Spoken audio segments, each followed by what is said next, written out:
Jalan-jalan ke Argentina, jangan lupa oleh-olehnya. Mau bikin podcast seperti Opsiana? Ini dia rahasianya. Bikin podcast yang update seminggu 2 kali itu nggak mudah loh, apalagi perlu riset dulu dan lain-lain. Tapi semuanya dimudahkan dengan bantuan Anchor yang memungkinkan gue rekam, edit, dan upload kurang dari 10 menit aja. Jadinya lebih terjamin deh konten gue terdelivery dengan baik. Itu dia rasa gue, jangan ragu buat pakai Anchor ya.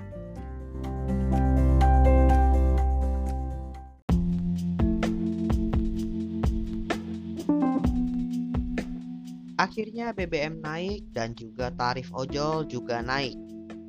Per 9 September 2022 kemarin, tepatnya hari Sabtu ya, itu pemerintah mengumumkan bahwa ada sejumlah bahan bakar minyak yang naik gitu.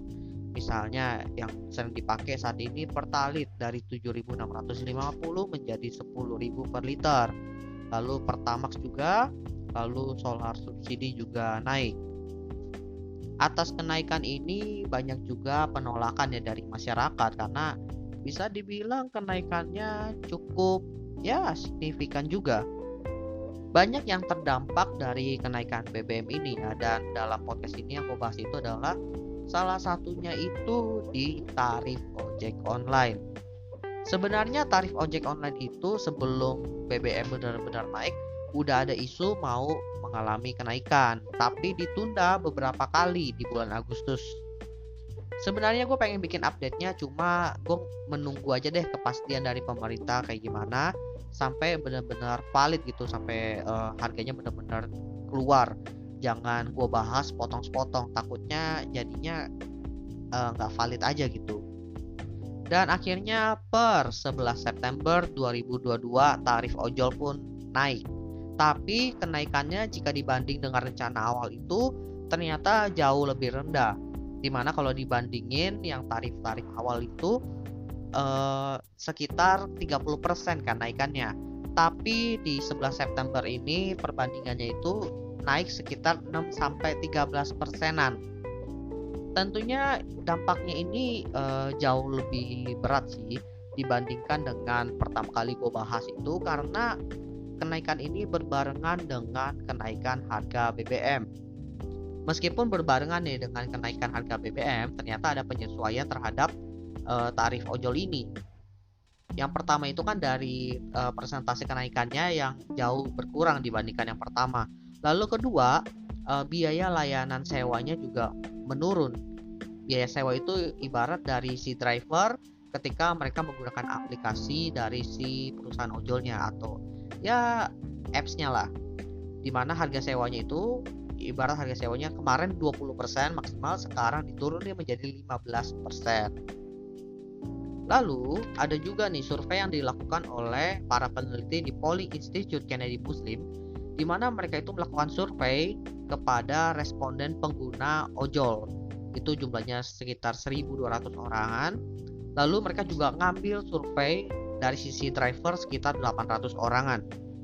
Surveinya ini lebih terkait kepada apakah mereka setuju dengan kenaikan harga tarif ojol ini. Dan dari sisi pengguna ojol itu ada sekitar 61% yang tidak setuju.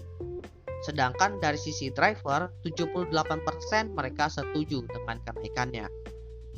Ya jelas sih memang terlihat di mana para pengguna ojol itu kurang setuju karena kenaikannya ini yang berdampak dari segi budget mereka, apalagi berbarengan juga dengan BBM kan. Selain mereka pakai ojol, mereka juga pakai BBM, entah itu Pertalite atau bahan bakar lain tentunya. Tapi kalau dari sisi driver, mereka sedikit diuntungkan dengan penurunan biaya sewa aplikasinya, dimana lumayan jauh sih turunnya, itu sekitar 5%-an dari yang sebelumnya menjadi 15%. Sedangkan tarifnya itu naik. Meskipun begitu ya, tetap aja dari sisi driver ojolnya itu punya kekhawatiran bahwa para pengguna ojol itu mulai beralih ke transportasi umum yang jauh lebih murah ketimbang menggunakan ojol lagi. Tapi menurut gua hal itu masih tergolong lumrah dan wajar aja sih, karena memang perlu ada shifting, apalagi dalam segi penyesuaian biaya budgeting juga kan. Dan itu pun udah gue bahas jauh sebelum episode ini, dimana masih isu-isu kenaikan ojol juga, apalagi sekarang yang udah berbarengan dengan BBM. Tapi ya memang setelah gua telah itu, salah satu alasan kenaikan dari tarif ojol ini adalah karena ada kenaikan di BBM. Nah, pertanyaannya adalah, kan mereka para perusahaan ojol ini mulai ada peralihan nih ke kendaraan listrik. Apakah nanti ada penyesuaian tarif gitu? Soalnya kan mereka udah nggak pakai BBM kalau mereka pindah ke kendaraan listrik.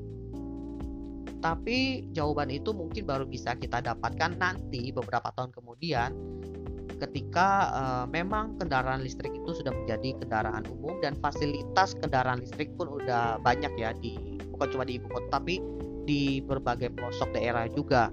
Soalnya dari program pemerintah pun di 2025 kalau nggak salah, mereka sudah menekankan bahwa akan ada sejumlah kendaraan listrik. Itu gue lupa berapa jumlahnya, mungkin nanti akan gue bahas di episode lainnya. Tapi hal ini pun bisa menjadi pertimbangan apakah nanti tarifnya itu justru akan menurun dengan kehadiran kendaraan listrik. Oke, gue rasa itu aja yang pengen gue bahas. Thank you buat teman-teman semua. Semoga nanti ada update lagi, akan gue bahas lagi di Daily Official lainnya.